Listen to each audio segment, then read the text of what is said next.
Diálogo Directo.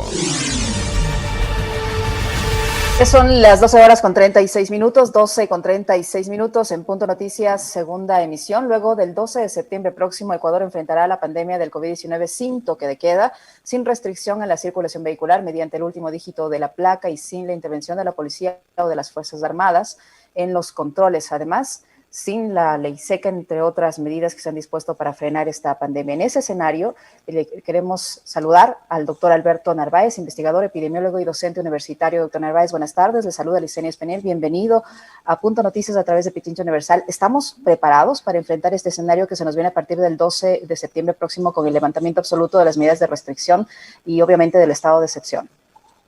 Buenas tardes, muchas gracias por la entrevista. Bueno, primero hablemos un poquito del periodo último. De hecho, se dio un brote explosivo en el mes de julio que tuvo como repercusión un incremento de muertes que duplicó el mes de junio. En junio tuvimos 878 excesos de muertes atribuibles al COVID y en julio se duplicó a 1.677. En lo que vamos de agosto estamos en 2.671. Subimos más o menos de 30 o 20 casos diarios a 50 casos diarios por espacio de más o menos 40 días. Eso fue por mantener el semáforo amarillo sin hacer mayores modificaciones. Nosotros habíamos hecho una predicción de que podía darse un brote explosivo mucho más grande con 200 muertos diarios y una segunda predicción con restricciones de movilidad y las actividades que se han hecho de búsqueda activa de casos, los puestos de triaje reducidos a 50 muertos diarios. Pero 50 muertos diarios es mucho, es excesivo para una ciudad como Quito, ¿no? Estoy hablando de Quito particularmente, que es uno de los lugares donde hay más transmisión. Por lo tanto, ya el hecho anterior ya nos dice que el relajar las medidas lo único que va a causar es que para finales de septiembre, octubre, tengamos un pico epidémico muy alto de muertes, porque las muertes aparecen 4 a 5 semanas después de los picos altos de transmisión. Entonces, a este paso vamos a tener en septiembre un pico muy alto de contagios que va a repercutirse en octubre con una cantidad muy grande de muertes que puede superar las muertes que hemos tenido ahora de 50 diarios. Estamos más preparados en Quito, sí estamos más preparados, de hecho, ya hay mejores perspectivas para controlar, pero no creo que lo suficiente para evitar un brote explosivo igual al anterior en el que mueran más de 2.600 personas murieron en esta ola.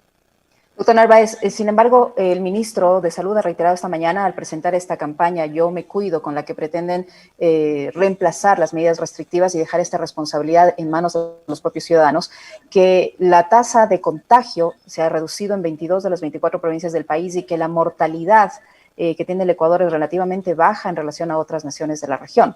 ¿Cómo entender entonces estas declaraciones, esta verdad que nos dice el ministro respecto a la realidad que ustedes como epidemiólogos manejan?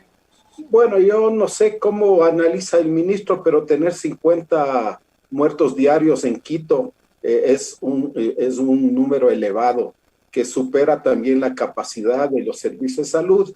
Todavía hay gente en lista de espera de UCIs. Es verdad que la transmisión ha disminuido bastante. Desde las últimas 2 semanas el número de casos ha caído suficientemente como para que haya más camas hospitalarias, excepto de camas UCI, ¿no? Todavía estamos saturadas las camas UCI con listas de espera, con pacientes buscando camas UCI en todos los lugares. Por lo tanto, todavía no pasamos el peligro. No sé cómo analiza el ministro, qué datos utiliza, pero felizmente la información que da el INEC sobre el exceso de muertes nos permite analizar qué está pasando en el país. De hecho, bajó mucho en estas últimas semanas el número de muertos por día, de 50 a 30, y eso es alentador, pero no auguramos una situación de control con estas medidas y tal vez tengamos que volver a semáforo rojo o amarillo modificado en octubre. Eso porque si bien este rato el municipio ya solucionó el problema de procesamiento de muestras de PCR, se van a hacer en Quito más de 1.800 muestras diarias, eso va a ayudar mucho al control, pero con toda la disminución de las restricciones, creemos que podemos tener un pico igual a este último que ocurrió y que las autoridades han negado su existencia, pero cuando vemos los gráficos de las muertes que se han producido, el pico epidémico explosivo se dio, no en la dimensión que pensábamos, porque la población de Quito sabiamente decidió no salir, decidió la gente tomar muchas medidas. Esperamos que eso siga, pero va a ser muy difícil. Uno de los lugares donde más riesgo hay de transmisión es en los buses. El rato que usted pone un bus con un aforo de 70%, en la práctica va a ser buses con aforo de 100%, porque si ahora el aforo era 30 o 50, teníamos buses que iban completamente llenos en las horas pico, y los buses son unos lugares de alta transmisión, porque primero no puede mantener distancia, y segundo, con mascarilla usted no logra, si tiene un trayecto de más de media hora, no logra evitar la infección. Por lo tanto, vamos a tener muchos infectados, trabajadores en los mismos lugares donde la epidemia se ha concentrado. Es probable que en Quito ya tengamos entre 15 a 20% de infectados, pero todavía nos quedan entre 75 a 80%, es decir, hay mucha paja seca en el ambiente y puede producirse una situación así si no se esmeran las medidas de cuidado, ¿no? Ahora, va a ser responsabilidad a partir del 12 de septiembre de los ciudadanos y también de los COEs de cada cantón, de los COEs municipales, el adoptar medidas. ¿Qué medidas debería mantener bajo sus competencias el municipio de Quito, por ejemplo, tomando en cuenta que al día de hoy tenemos 355 casos en apenas 24 horas. La cifra o el promedio de contagios en la capital de la República no ha bajado en estas últimas semanas de los 100 infectados. ¿Qué medidas debería mantener en el marco de sus competencias del municipio de Quito para evitar que esto se salga de control y tengamos que vivir un escenario como el que usted señala que podría venirse?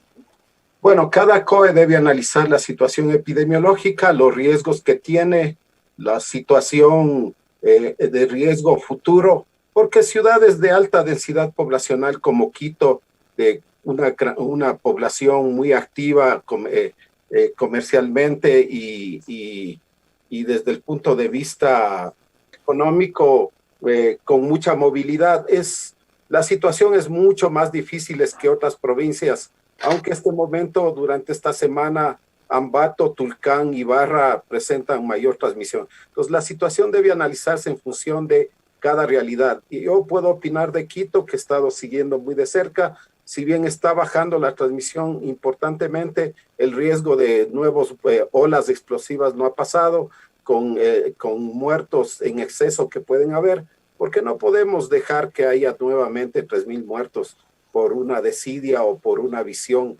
equivocada de los gobernantes y sobre todo el COE nacional, ¿no? Entonces, los alcaldes deben tomar medidas y en el caso de Quito yo diría que deberíamos mantenernos por lo menos en el amarillo que estábamos antes y mantenernos ahí en amarillo e incrementar las medidas de búsqueda activa casa por casa en las parroquias prioritarias. En base a su experiencia, doctor Narváez, ¿qué debería pasar con el tema de las clases? Ahora se está poniendo en práctica un plan piloto en el que se reanudarán clases presenciales en 2 colegios específicos de Guayaquil, que se supone deben tener todas las garantías y las condiciones para hacerlo. No obstante, la alcaldesa de esa ciudad, Cintia Viteri, ha dicho que no se van a reanudar las clases presenciales. En el resto de ciudades, en Quito, por ejemplo, ¿qué debe pasar? ¿Debemos mantenernos igual con el tema de las clases a distancia, vía telemática? ¿Es muy riesgoso que vuelvan los chicos a las aulas? Bueno, ya se sabe que los menores de 20 años son los que menos se enferman, pero sí se infectan. Y el problema es que llevan la infección a las casas y los que van a morir son los abuelos, los padres, las personas vulnerables. Y eso va a pasar si insiste el Ministerio de Educación en iniciar clases presenciales. Eso es una situación grave. Creo que no aprenden de lo que sucedió en Estados Unidos. Abrieron clases y en pocos semanas ya tienen más de 100,000 contagiados niños. Si hay 100,000 contagiados, quiere decir que habrá unas 80,000 familias que los niños llevan la infección a la casa y eso le va a provocar a Estados Unidos, que es un ejemplo de lo que no debería hacerse, brotes bastante grandes, lo que le llaman a ellos la segunda ola. Nosotros ya pasamos de esta primera ola en Quito. Creo que sería un error garrafal pedir que los muchachos regresen a clases presenciales. En la vida de un niño, 6 meses no representa algo tan grave que no asista a clases presenciales. Hasta que llegue la vacuna, creo que debemos mantenerles a los niños y a los adolescentes recibiendo clases virtuales, pero hay que dotar de los recursos, porque si no hay canales de televisión, los niños no tienen acceso a internet, bien difícil, ¿no? Entonces es una posición cómoda que creo que traduce una visión terrible que algunos funcionarios del gobierno dejan ver con sus declaraciones, entre ellas del ministro, irresponsables totalmente, que creo que quieren que se dé la inmunidad de rebaño con brotes explosivos muy grandes y no importa a qué costo de vidas humanas, ¿no? Y eso es una postura que tarde o temprano les costará un juicio internacional porque se puede evitar. Y una de las formas de evitar es búsqueda activa de casos, identificar casos. Cuando hay un caso en la familia, toda la familia debe hacer aislamiento, pero hay muchas familias que necesitan alimentos para hacer el aislamiento. Eso es lo que tiene que hacer el municipio de Quito y no abrir totalmente el transporte a un aforo de 70%, ir abriendo paulatinamente y ir probando cómo la epidemia va progresando, porque los resultados en términos de número de casos se van viendo por semana, pero las muertes y casos graves aparecen a las 3, 4, 5 semanas después del pico de casos. Entonces hay que ir probando lentamente esto. Lo que más me preocupa a mí es el transporte. Sí, y los niños viajando en transporte público van a infectarse, porque los niños tienen menos cuidados con las mascarillas y los cuidados de aseo de las manos, y eso a mi criterio va a ser catastrófico. Vamos a hacer una simulación con la Universidad de Oxford, con un grupo con el que trabajamos, para hacer ver a la ciudadanía y a las autoridades qué pasaría con diferentes escenarios, y vamos a hacer en Quito primero para decir esto va a pasar. Estos se llaman experimentos virtuales. Se hacen y funcionan bastante bien, hacen buenas predicciones, se puede hacer diferentes escenarios y con eso decirle al alcalde, al consejo municipal, bueno, si hacemos esto, esto va a suceder. Si no hacemos esto, esto va a suceder. Yo de mi experiencia creo que si se deja imponer las decisiones absurdas del COE, que eso es... lo que están diciendo es, a nosotros ya no nos importa la vida ni de la gente, de las familias pobres, enférmense nomás y busquen cómo solucionar sus problemas, que el Estado les abandona. Eso significa el actual plan que están planteando, que es un absurdo, ¿no?